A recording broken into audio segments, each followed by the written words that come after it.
Okay, let's unpack this. You've shared some really interesting stuff here about Meta's first quarter for 2025. Yeah, there's a lot to get through. We've got the earnings reports, what the analysts are saying. Whole 9 yards.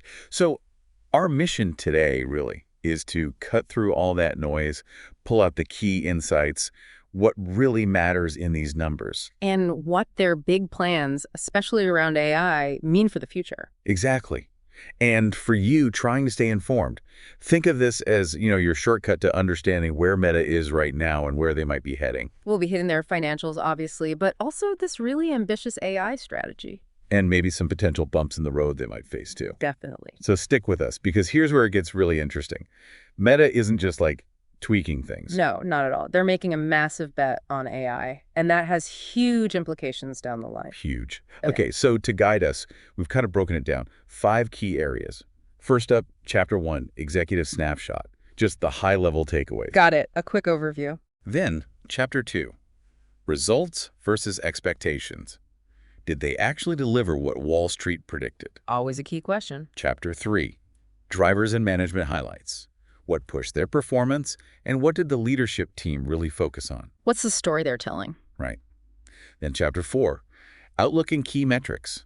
What are they saying about the next few months, and what numbers should we keep an eye on? The forward-looking stuff. And finally, Chapter 5, Bottom Line Takeaways. We'll boil it all down to the essential points you need to know. Sounds like a solid plan. Oh, and just a quick mention, if you find this kind of deep dive valuable and you want more insights like this, yeah, consider subscribing to the Stock Analytics AI YouTube channel. we're all about making these complex topics clear.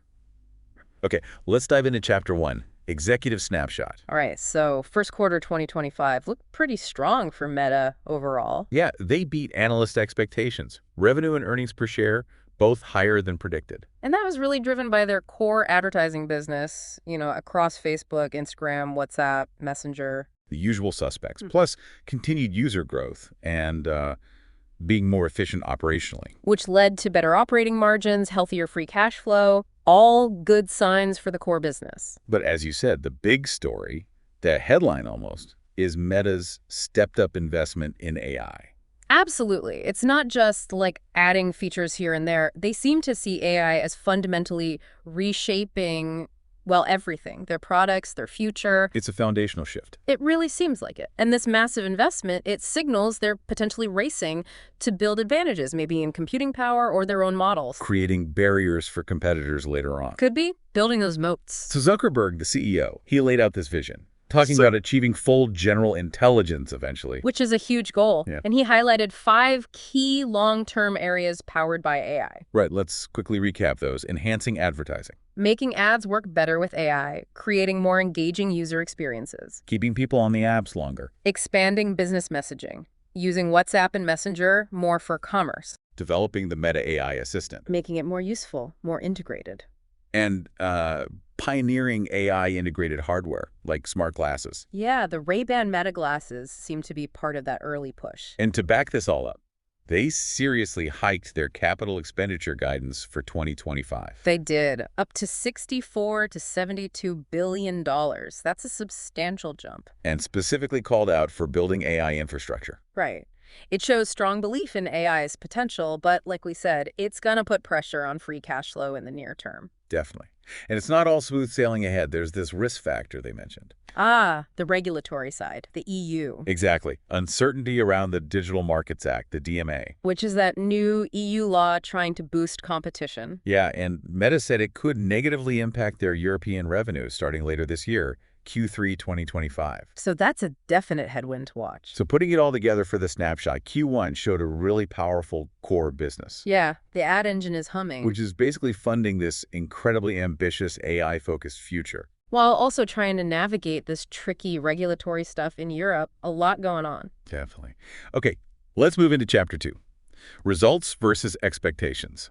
Time to dig into the actual numbers. All right, let's do it. So total revenue reported was $42.314 billion for Q1. And how did that stack up against estimates? Analysts were looking for around $41.4 billion, maybe $41.5 billion. Yeah, somewhere in that range. So Meta beat those expectations by roughly 2 to maybe 2.6%. Okay, so a solid beat on the top line? Decent beat, yeah. Shows the core business is performing a bit better than Wall Street thought. And year over year, how does that compare to Q1 last year? Strong growth there, 16% revenue growth year over year. 16%, that's healthy. Very healthy. And interestingly, if you look at it on a constant currency basis, Which means stripping out the effects of, like, changing exchange rates. exactly, to see the underlying business growth. On that basis, growth was even higher, 19%. Wow. So currency fluctuations actually hurt them a bit. Yeah, about a 3 percentage point headwind from foreign exchange. Sequentially, though, revenue was down 12.6% from Q4 2024. Right, but that's pretty normal after the holidays, isn't it? The advertising law. Totally typical seasonality. Q4 is always huge for ads. Okay, so that's revenue. Now, the bottom line, earnings per share, EPS. Right, this was the bigger surprise. Diluted EPS came in at $6.43. $6.43. And the consensus estimates were? More like $5.21, $5.24. Whoa, so that's a huge beat. What is that, like 23%? Approximately 23% beat on EPS. Yeah, really significant. Way bigger than the revenue beat. That is a big difference. So year over year, EPS growth must have been massive, too. It was up 37% from $4.71 in Q1 2024. Huge jump. 37%. Okay. Sequentially, down a bit like revenue. Yeah, down about 19.8% from Q4, again reflecting that seasonality and probably some shifts in expenses quarter to quarter. So why was the EPS beat so much larger than the revenue beat? What explains that gap? Good question. Several things going on there. First, obviously, the revenue beat itself helps the bottom line. More money coming in. Sure, that makes sense. But, maybe more importantly, their total costs and expenses didn't grow as fast as revenue. They're up only 9% year over year. Compared to 16% revenue growth. Exactly. So when revenue grows faster than costs, your operating margin expands. It went from 38% last year to 41% this quarter. Okay, better profitability from operations. What drove the slower cost growth? A really big factor was a huge drop, 34% year over year, in their general and administrative expenses, G&A. 34% down. Why such a big drop? Mostly due to lower legal costs compared to Q1 last year. They must have had some big legal expenses then. Ah, okay. So that wasn't necessarily core operational efficiency, but still helped the bottom line this quarter. Right. Now, R&D costs were up 22%, and cost of revenue was up 14% because they're hiring engineers, building infrastructure. The AI investment's showing up there. Exactly. But that big G&A reduction really helped offset those increases. And one more thing. Yeah. Their effective tax rate was surprisingly low, only 9%. 9%. That seems really low for a big company like Meta. What was it last year? It was 13% in Q1 2024. So that lower tax rate gave another significant boost to net income and therefore EPS this quarter. Got it. So strong earnings weren't just from selling more ads. It was also cost management, especially that G&A dip and a favorable tax situation in Q1. Precisely. A combination of factors leading to that big EPS beat. Okay, makes sense. So of a financially strong quarter. Let's shift now to Chapter 3. Drivers and management highlights. What did management say was driving this, and what are they emphasizing moving forward? Well, management, particularly Zuckerberg and the CFO, Susan Lei, sounded pretty positive. They called it a strong start to an important year. And they threw out a big user number, right? Yeah, over 3.4 billion people active daily across all their apps now. That's huge engagement. Incredible scale. But the main theme, as we keep saying, was AI, right? Absolutely central. Zuckerberg laid out those 5 strategic pillars again, really hammering home how AI is tied into everything now. Okay, let's revisit those quickly. First, improved advertising. What's the AI angle there? Moving towards AI agents to help advertisers get better results more easily, especially at scale. They shared some early wins too. Like what? Like a new recommendation model for Reels ads that boosted conversion rates by 5%, and a 30% sequential increase in advertisers using their AI creative tools. Okay, so tangible benefits already showing up. They see AI as key for staying competitive in ads. Definitely. They called it a relative performance game, basically, using AI to give advertisers better bang for their buck than competitors can. Makes sense. Second pillar, more engaging experiences. Right. AI is helping them recommend better content, which is leading to people spending more time on the apps. They gave specific numbers on that. Yeah, over the last 6 months, time spent up 7% on Facebook, 6% on Instagram, and a whopping 35% on Threads. 35% on Threads. Wow. That platform seems to be gaining some serious traction. It does. They said it's past 350 million monthly active users now. They clearly see it becoming a major social app. And things like the new Instagram Blend feature also use AI for social discovery. Okay. Third pillar, Business messaging. Positioning this as potentially their next huge business after advertising, leveraging WhatsApp and Messenger for companies to interact with customers. How big are those platforms now? WhatsApp is over 3 billion monthly users globally, and they specifically called out hitting over 100 million in the US. Messenger's over 1 billion monthly users, too. And AI's role here. They see AI agents being key for things like customer support, sales, helping businesses manage those conversations, especially in developed markets where labor costs are higher. Right, automating interactions. Fourth pillar. The Meta AI assistant, they said it's reached nearly 1 billion monthly active users across their apps and its standalone version. 1 billion users already interacting with their AI assistant. That's fast. Pretty impressive reach. For 2025, the focus is making it more personal, better voice interaction, more entertaining. Monetization comes later. How might they monetize it eventually? They hinted at things like product recommendations, maybe advertising within the assistant, or potentially premium features down the road. Okay. And the final pillar, AI devices, primarily the glasses. Yeah, the AI glasses. They called smart glasses the ideal form factor for AI and the metaverse. Interesting phrasing. How are the current Ray-Ban Meta glasses doing? Sales tripled year over year, apparently, with high usage rates, and they signaled more product launches are coming in this space. So owning the hardware gives them more control over delivering these AI experiences. That seems to be the thinking, controlling the platform, not just the apps. So all these pillars rely on heavy investment in AI models, like Llama. Right, their own foundational models. And building out that massive AI infrastructure, which brings us back to the huge CapEx increase. Exactly. It all connects. The key takeaway from what management highlighted is this shift. Everything is now framed under this unifying AI umbrella. It's not just a feature, it's the strategy. They're aiming for leadership in AI itself. Seems like it, yeah. With these applications being the downstream results. And those strong user engagement numbers suggest the AI focus might already be paying off in the core business. Fascinating shift. Okay, let's move to Chapter 4. Outlook and key metrics. What are they forecasting for the near future?